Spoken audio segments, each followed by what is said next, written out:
Music by Anil आनंद। मनीष पाजा में रखिले पियावा के कसके डर लागिला कोरोना वायरस के। अरे पाजा में रखिले पियावा के कसके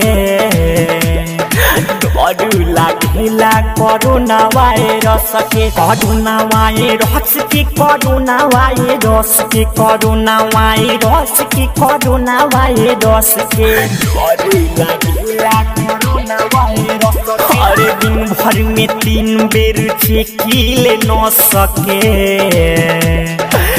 डर लागिला कोरोना वायरस के। Mix by Kohinoor music Bakhri Bazar. पातर चितर पियावा पाटे उदूबर सबक सिंगार हमर बाउनी के ऊपर रे सखी। पातर चितर पियावा पाटे मोर दूबर सबक सिंगार हमर बाउनी के ऊपर। अरे कोरिला प्यारी पिया हमें हंस हंस के डर लागिला कोरोना वायरस के।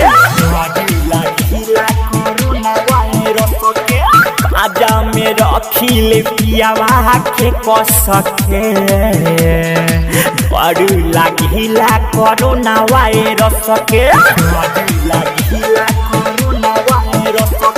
Music by Anil Anand. Writer Neeraj कहेले भौजी अनिल भैया के भेजी हना सऊदी। राइटर नीरज कहे भौजी अनिल आनंद के भेजी हना सऊदी। बीटू दिलीप साहेब धल गाड़ी बस के डर लागिला कोरोना वायरस के। आजा में रखिले पियावा के कसके डर लागिला कोरोना वायरस के। Recording by Kohinoor music studio Bakhri बाजार।